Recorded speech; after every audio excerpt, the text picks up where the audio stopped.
오늘의 복음. 오늘은 2019년 11월 22일 금요일입니다. 오늘의 독서는 마카베오기 상근의 말씀 4장 36절에서 59절입니다. 그 무렵 유다와 그 형제들은 이제 우리 적을 무찔렀으니 올라가서 성소를 정화하고 봉헌합시다 하고 말하였다. 그래서 온 군대가 모여 시온산으로 올라갔다. 그들은 148년 아홉째 달, 곧 키슬레오 달 서무다셋날 아침 일찍 일어나 새로 만든 번제 제단 위에서 율법에 따라 희생 제물을 바쳤다.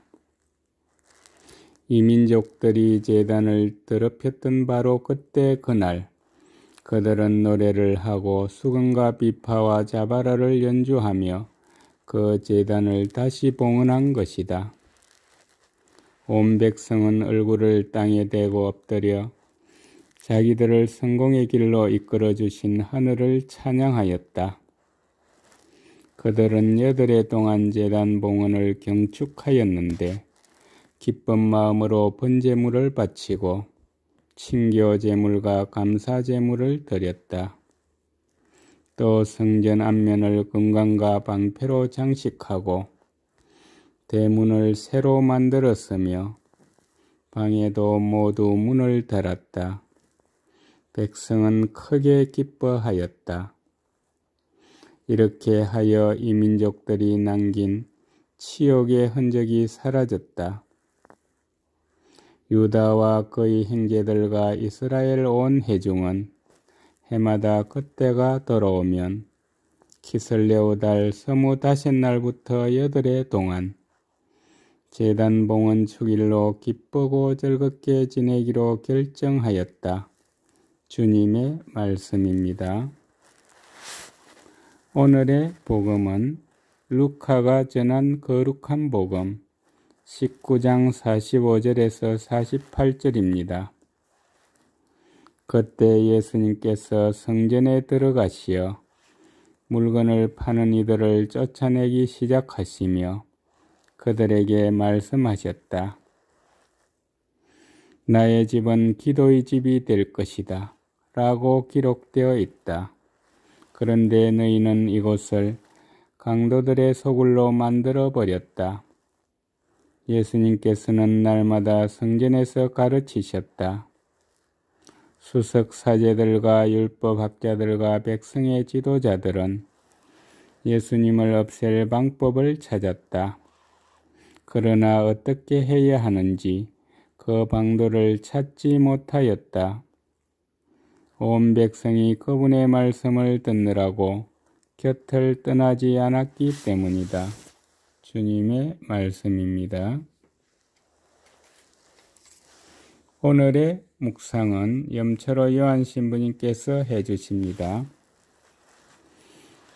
오늘 독서는 마카베오와 형제들이 독립전쟁을 치른 뒤 이 민족들에게 더럽혀진 성전을 정화하는 사건을 이야기합니다.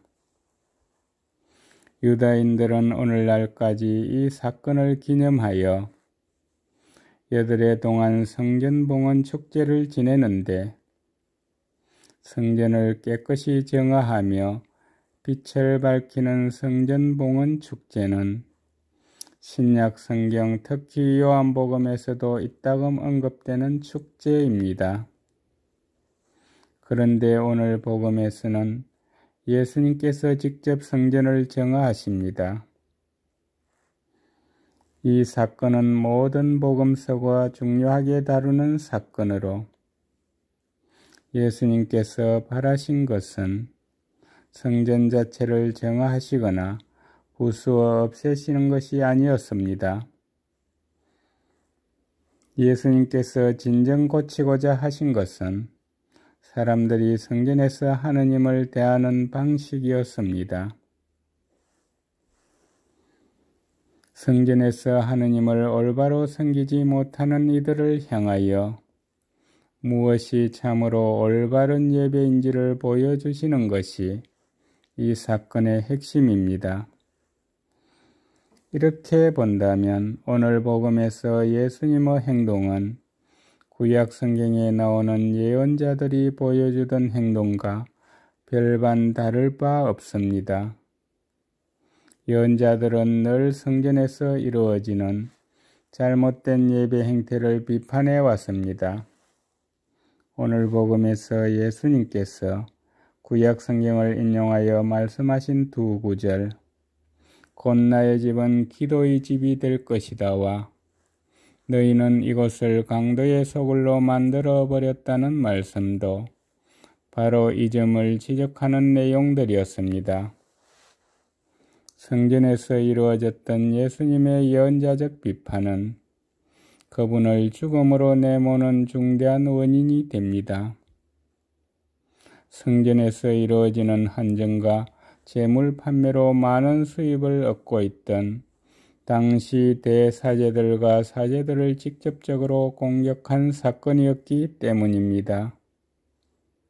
그래서 수석 사제들과 율법학자들 그리고 백성의 지도자들은 예수님을 없앨 방도를 찾습니다. 그러나 그들은 예수님을 어떻게 죽여야 할지 그 방도를 찾지 못합니다. 온 백성이 예수님의 말씀을 듣느라 그분 곁을 떠나지 않았기 때문입니다. 백성들에게 예수님께서는 하느님의 말씀을 듣는 자리, 곧 하느님을 만나는 자리, 바로 하느님께서 거처하시는 참된 성전이셨기 때문입니다. 이제 더 이상 성전에서 한전하고 물건을 사서 하느님께 봉헌할 필요가 없습니다. 기도의 집인 성전, 곧 예수님이라는 성전 안에서 예수님을 제물로 봉헌하는 참된 제사가 이루어지는 새로운 시대가 열렸기 때문입니다. 감사합니다.